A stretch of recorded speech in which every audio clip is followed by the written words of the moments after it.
दूरप्रकाश नगर समृद्ध राष्ट्र का तीसरा सबसे बड़ा शहर था। ये शहर एक मैदान पर स्थित था और इसका क्षेत्रफल 100 किलोमीटर से अधिक था। शहर के दक्षिण में एक बड़ी नदी थी और स्थल व जल दोनों मार्गों से परिवहन बहुत सुविधाजनक था, जिसके कारण ये शहर समृद्धि की ओर बढ़ा। इस समय शहर के द्वार के बाहर लोगों की लंबी कतार थी और वहां बहुत शोरगुल और हलचल भरा दृश्य था। रोहिणी ने विक्रम को भीड़ के बीच से ले जाया और वह कभी कभी कई दर्जन फीट ऊंचे शहर के द्वार के ऊपर देखते हुए थोड़ा चिंतित महसूस कर रही थी। वहां एक अष्टकोणीय तांबे का दर्पण लटका था जो सीधे शहर के द्वार की ओर था। सूरज आकाश में ऊंचा टंगा था और तांबे के दर्पण की सतह पर उत्कीर्ण अष्टभुजा चित्र सूर्य की रोशनी में चमक रहा था, जिससे एक धर्मनिष्ठ ऊर्जा का एहसास हो रहा था। शहर में प्रवेश के लिए केवल एक शुल्क देना आवश्यक था। जांच प्रक्रिया बहुत सख्त नहीं थी और जल्द ही रोहिणी और विक्रम की बारी आ गई। दोनों शहर के द्वार के तल पर पहुंचे, जो अष्टकोणीय तांबे के दर्पण के ठीक सामने था, और दोनों एक अवर्णनीय शक्ति के झोंके में घिर गए। रोहिणी बहुत कठोर और चिंतित लग रही थी और उसने अपना सिर नीचे कर लिया, जबकि विक्रम खाली नजरों से दर्पण को सीधे घूर रहा था। किसी ने भी विक्रम की आंखों में एक पल के लिए कौंधने वाली हल्की नीली रोशनी को नहीं देखा और इसका दर्पण पर कोई प्रभाव भी नहीं पड़ा। एक मध्यम आयु वर्ग के शहर रक्षक ने दोनों को एक नजर देखा, फिर आलसी स्वर में पूछा, आप कहां से हैं और हमारे शहर में क्यों आए हैं? रोहिणी ने तुरंत एक चमकीली मुस्कान बिखेरी और जवाब दिया, हम यहां से लगभग 150 किलोमीटर उत्तर पश्चिम में स्थित लियू कबीले के गांव से हैं। मेरा नाम रोहिणी है और यह मेरा भाई विक्रम है। हम दूरप्रकाश नगर कुछ रिश्तेदारों से मिलने और मेरे भाई की स्थिति के इलाज के लिए आए हैं। हालांकि पिछले 5 वर्षों में रोहिणी और विक्रम ज्यादातर समय अकेले रहे थे, लेकिन अन्य लोगों के साथ कभी कभार संपर्क अपरिहार्य था, इसलिए उसने सुविधा के लिए विक्रम को विक्रम नाम दे दिया था। रोहिणी ने कुछ तांबे के सिक्के निकाले और उन्हें रक्षक को सौंप दिया, जो शहर में प्रवेश के लिए आवश्यक शुल्क से थोड़ा अधिक था। ये देखकर मध्यम आयु वर्ग के रक्षक के चेहरे पर संतुष्टि का भाव उभरा और उसने अतिरिक्त तांबे के सिक्कों को चुपके से अपनी जेब में डाल लिया। फिर उसने सुस्त विक्रम को एक अतिरिक्त नजर से देखा और उन्हें अंदर जाने का इशारा किया। आप दोनों बुरे लोग नहीं लगते, अब अंदर जाएं। रोहिणी ने आभार व्यक्त किया, फिर जल्दी से विक्रम को शहर के अंदर ले गई। वे काफी दूरी तक चले और शहर के द्वार से दूर एक एकांत कोने में पहुंचने के बाद ही रोहिणी ने अपनी गति धीमी की और राहत की सांस ली। ये सुनिश्चित करने के बाद कि आसपास कोई नहीं था, रोहिणी ने एक नीला जैड तावीज निकाला और खुद से बुदबुदाई, यह अच्छा हुआ कि पिताजी ने मुझे ये प्रभामंडल गुप्त तावीज दिया था, जो मेरी राक्षसी प्रभामंडल को छिपा सकता है, इसलिए मैं राक्षस पहचान दर्पण से उजागर नहीं हुई। जैड तावीज 2 इंच लंबा और लगभग 2 सेंटीमीटर चौड़ा था, जिसकी सतह पर नीले डिजाइन उत्कीर्ण थे, जो एक जटिल सरणी बनाते थे। इसकी सतह पर नीली रोशनी की लहरें पानी की तरह बह रही थी। जैड तावीज को देखकर रोहिणी की आंखों में उदासी की एक झलक कौंधी और उसने इसे सावधानी से फिर से संभाल लिया। 2 गलियों से मुड़ने के बाद दोनों दूरप्रकाश नगर की मुख्य सड़क पर पहुंचे। सड़क इतनी चौड़ी थी कि उसमें 3 घोड़ा गाड़ियां एक साथ चल सकती थीं और इसके दोनों ओर अनगिनत बड़ी दुकानें थीं, जो नजर की सीमा तक फैली हुई थी। हालांकि शहर में ईंट और टाइल के भवन बहुत कम थे।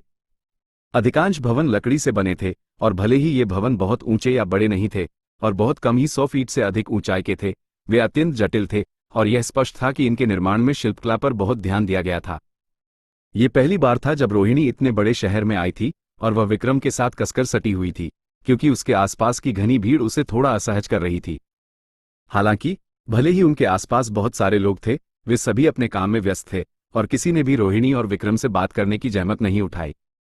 नतीजतन रोहिणी धीरे धीरे सहज होने लगी और शहर में दिखने वाली नई चीजों की ओर उसका ध्यान खींचने लगा। जल्द ही रोहिणी उत्सुक अभिव्यक्ति के साथ सड़क पर टहलने लगी।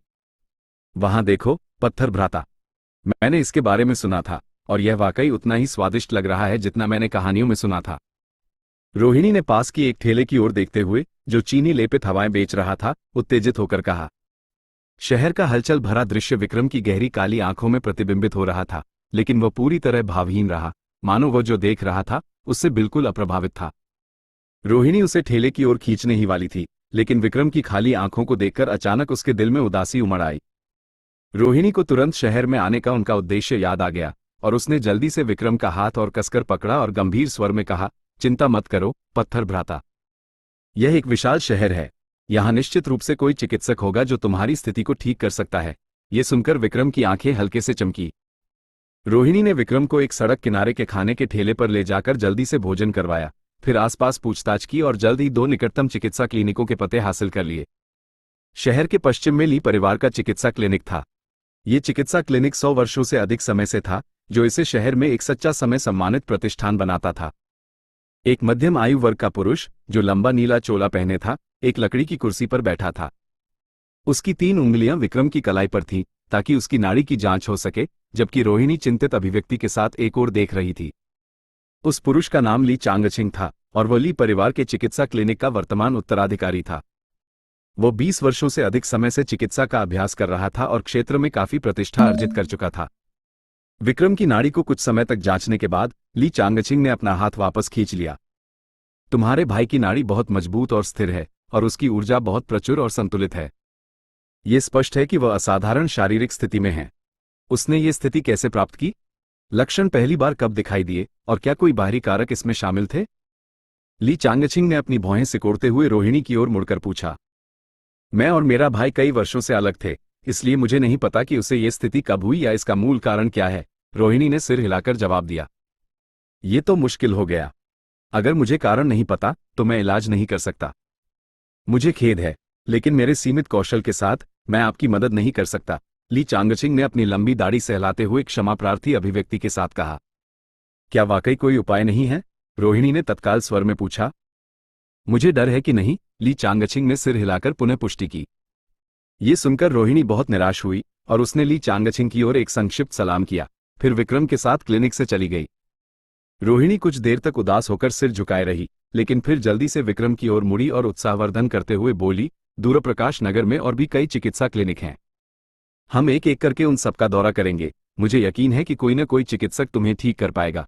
विक्रम ने जवाब में मुस्कुराया, लेकिन यह स्पष्ट नहीं था कि वह रोहिणी को समझ पाया था या नहीं। दोनों उसी दिशा में आगे बढ़े। 2 सड़कों से गुजरने के बाद एक और चिकित्सा क्लिनिक के सामने पहुंचे। इस क्लिनिक की बाहरी दीवारें धूसर थीं, काली छत की टाइलें थीं और एक चौड़ा प्रवेश द्वार था, जो एक भव्य दृश्य प्रस्तुत कर रहा था। ये क्लिनिक ली परिवार के चिकित्सा क्लिनिक से कहीं अधिक शानदार था, और यहां भी इसके सेवाओं के लिए बहुत सारे लोग थे। इस क्लिनिक को देखकर लगता है कि यहाँ के चिकित्सक भी अधिक कुशल होंगे। रोहिणी ने आशान्वित अभिव्यक्ति के साथ विक्रम को क्लिनिक के अंदर ले गई, लेकिन लगभग 1 घंटे बाद जब दोनों फिर से बाहर निकले तो रोहिणी फिर से निराश थी। कोई बात नहीं, शहर में और भी क्लिनिक हैं। रोहिणी ने जल्दी से खुद को संभाला। बाकी दिन भर दोनों ने पूरे शहर का चक्कर लगाया और लगभग सभी चिकित्सा क्लिनिकों का दौरा किया, लेकिन कोई भी चिकित्सक विक्रम की स्थिति का इलाज नहीं कर पाया। शहर के उत्तर में एक क्लिनिक था, जिसका नाम था जंगली गुलदाउदी क्लिनिक, और रोहिणी और विक्रम धीरे धीरे इसके अंदर से बाहर निकले। रोहिणी उदास अभिव्यक्ति के साथ सिर झुकाए अपनी पोशाक के कोने से खेल रही थी। जंगली गुलदाउदी क्लिनिक दूरप्रकाश नगर का सबसे बड़ा चिकित्सा क्लिनिक नहीं था, लेकिन कहा जाता था कि वहां के चिकित्सक कुछ दुर्लभ और जटिल स्थितियों के इलाज में काफी निपुण थे। दुर्भाग्यवश वे भी विक्रम की स्थिति का निदान नहीं कर पाए। एक पल रुकिए, छोटी बच्ची। ठीक उसी समय पीछे से अचानक एक आवाज गूंजी और भूरे बालों वाला एक नीला चोला पहने वृद्ध पुरुष जल्दी से क्लिनिक से बाहर निकला। रोहिणी इस बात से थोड़ा चौंक गई और उसने अपने कदम रोक लिए, फिर पूछा, क्या बात है, चिकित्सक लियू? नीला चोला पहने वृद्ध पुरुष कोई और नहीं बल्कि जंगली गुलदाउदी क्लिनिक का चिकित्सक था, जिसने अभी अभी विक्रम की नाड़ी जांची थी। रोहिणी के दिल में आशा की एक किरण जगी और उसने जल्दी से पूछा, क्या आपने मेरे भाई की स्थिति के बारे में कुछ सोचा है? वास्तव में, हाँ। अभी आपके भाई की स्थिति की जांच करने के बाद मैं पीछे गया और कुछ पढ़ाई की, और मुझे संयोगवश एक ऐसा मामला मिला जो आपके भाई के लक्षणों से काफी मिलता जुलता है। वृद्ध पुरुष ने सिर हिलाकर जवाब दिया। ये सुनकर रोहिणी बहुत उत्साहित हो गई। रोहिणी ने पूछा, ये तो शानदार है, क्या आप इसे विस्तार से बता सकते हैं, चिकित्सक लियू? पुस्तक में दर्ज रिकॉर्ड के अनुसार आपके भाई के लक्षण सामान्य मानसिक दुर्बलता से पीड़ित रोगियों में देखे जाने वाले लक्षणों से भिन्न हैं। इसके बजाय ऐसा लगता है कि उन पर कोई अभिशाप डाला गया है या उनकी आत्मा को नुकसान पहुंचाने वाला कोई प्रतिबंध लगाया गया है। यह ऐसी चीज नहीं है जिसका इलाज औसत चिकित्सक कर सकता है। शायद केवल वे अमर चिकित्सक जो इस क्षेत्र में निपुण हैं, सही इलाज कर सकते हैं। जहां तक आपके भाई के बोलने में असमर्थ होने की बात है, ये चिंता की बात नहीं है। मैं देख सकता हूं कि उनके शरीर में कोई शारीरिक कमी नहीं है, इसलिए एक बार उनकी आत्मा सामान्य हो जाएगी, वे स्वाभाविक रूप से बोलने की क्षमता वापस पा लेंगे, वृद्ध पुरुष ने जवाब दिया। ये सुनकर रोहिणी चुप हो गई और कुछ देर बाद उसने अपने चेहरे पर जबरदस्ती एक मुस्कान लाई और बोली, आपके सुझाव के लिए धन्यवाद, चिकित्सक लियू। आपका स्वागत है, छोटी बच्ची। हम चिकित्सकों का कर्तव्य है कि हम अपने रोगियों के लिए हर संभव प्रयास करें, वृद्ध पुरुष ने जवाब दिया और फिर क्लिनिक में वापस चला गया। रोहिणी और विक्रम अपनी राह पर आगे बढ़े और रोहिणी बहुत उदास महसूस कर रही थी। तो पत्थर भ्राता की आत्मा को वाकई किसी ने नुकसान पहुंचाया है, रोहिणी ने खुद से बुदबुदाया। एक राक्षसी लोमड़ी के रूप में, भले ही रोहिणी अभी बहुत छोटी थी, उसे साधना से संबंधित मामलों की कुछ समझ थी, और विक्रम के लक्षणों को देखते हुए उसने पहले ही यह अनुमान लगा लिया था कि उनकी आत्मा को नुकसान पहुंचने की संभावना थी। विक्रम का इलाज करने के लिए रोहिणी को एक ऐसे साधक की सहायता लेनी होगी जो आत्मा के मार्ग में निपुण हो। हालांकि इस विवरण में फिट होने वाले साधक सभी अत्यंत शक्तिशाली होते थे, और रोहिणी को यकीन नहीं था कि उसका प्रभामंडल गुप्त तावीज ऐसे साधक की उपस्थिति में उसकी पहचान को गुप्त रख पाएगा। रोहिणी इस छोटी सी आशा के साथ दूरप्रकाश नगर आई थी कि उसका अनुमान गलत हो, लेकिन उसकी सबसे बुरी आशंकाएं सच साबित हुई थी। रोहिणी को आगे क्या करना है, इस बारे में बहुत संकोच हो रहा था। ठीक उसी समय जब रोहिणी सड़क पर अनमनी ढंग से अपनी भौहें सिकोड़े चल रही थी, अचानक आगे से हंगामा मच गया और सभी लोग तुरंत घबराहट में इधर उधर भागने लगे। सावधान! एक अश्व पशु उन्मत्त हो गया है। आगे से एक चेतावनी भरी चीख सुनाई दी और सभी लोग सड़क के किनारों पर भागकर आने वाले खतरे से बचने लगे। थोड़ी दूरी पर एक चांदी का रथ था जिसे एक नीले रंग का अश्व सदृश पशु खींच रहा था, जिसके पूरे शरीर पर शल्क थे। वो सड़क पर पागल की तरह दौड़ रहा था और संयोगवश वो सीधे रोहिणी और विक्रम की ओर बढ़ रहा था। अश्व सदृश पशु उन्मत्त ढंग से हिनहिनाया, जबकि उसके पीछे का रथ हिंसक रूप से इधर उधर हिल रहा था। कोचवान का चेहरा कागज की तरह सफेद था और वह पूरी ताकत से लगाम खींच रहा था, लेकिन कोई फायदा नहीं हुआ।